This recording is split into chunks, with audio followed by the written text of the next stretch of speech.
Hey guys, and welcome to the next episode of Unstoppable Equestrian. I'm Danielle Pooles from Dressage Plus. And in this video, I actually want to talk to you about the idea of setting goals for competitions and the right and the wrong way to set goals for competitions. So recently, this topic's been coming up quite a lot in phone coaching sessions I've been working with clients around, and it's competition season at the moment. Lots of people are out competing every weekend, and when we're talking about setting a goal for a comp, we really want to set goals for comps. That's super important because it gives you some direction on what you're working towards. It gives you motivation leading into the competition, so you know what to work on in your rides, your training rides leading up to the competition day. It gives you something to measure to see if your training's on track. However, we want to set goals that are going to inspire us and motivate us and not put extra additional pressure on us. We already put enough pressure on ourselves and our horses. We don't need goals that are going to stack that pressure on and on and on until we just feel super stressed, super wound up about the competition. So how do we do this? So one way that I like to explain to the riders I work with is that we want to make sure we're setting goals that are within our control. So that would be goals like thinking about bringing in maybe some visualization or meditation into the prep of our competition and also the competition day, so that the goal is to meditate in the morning of the competition. This is just an example for you, or to visualize every day, 7 days leading up to the competition, or the goal is to be able to do some breathing on competition morning, step into your float, sit in your car, stand next to your horse once you put the bridle on, and just focus on your breath, bring it down into your tummy. That is your goal, because that's measurable. You can say, yes, I did it, no, I didn't. And then you can also take it to the next level and say, I did it and I really felt the effect, or I did it and I still felt like I was holding my breath and wasn't really able to let go and get nice and relaxed.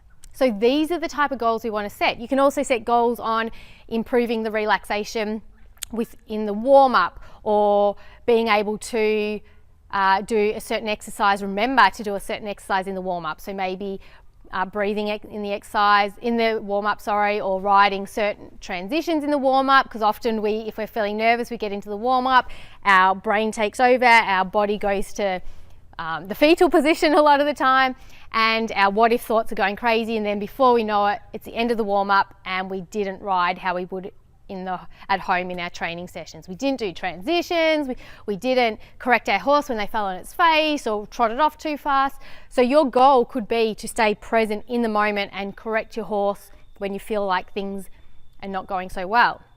These are the type of goals we want to create for the competition.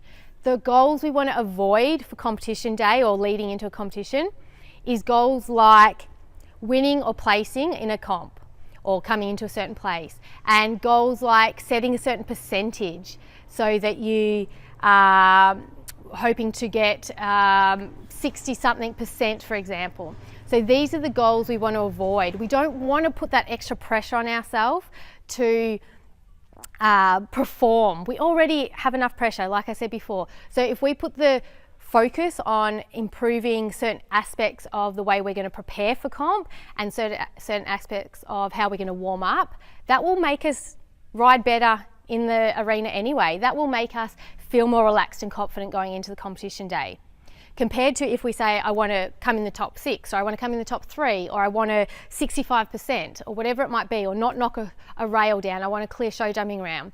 We're not fully in control of those things, especially the dressage ones. We don't know what the judge is going to want. We don't know how good the other competitors are going to be. So we're not in control. So it won't give us a sense of confidence going into it. It will just add more pressure, more stress, because we have to perform. And that's not what we want going into competition days. So what I say is that set the goals. You can definitely set goals that you want to improve your percentage throughout the year, or you want to qualify for a certain competition, nationals or state competition. So to do that, you need to get a set percentage. That is fine to set those goals at the start of the year. So maybe months before your comps, you set those goals, long-term goals, the yearly goals. But then you put them aside and you focus more on the training goals that you need to achieve that will get you the percentages to qualify. And when you hit those training goals, then you will have the success in the percentages and placings. But if you focus on the percentages and placings, you'll just have stress and extra performance nerves, and you won't enjoy the process half as much. And that's not what I want for you. So keeping that in mind, I want you to think about your next comp you've got coming up, and I want you to set a goal around the training side of it, and forget about the placing, forget about the percentage.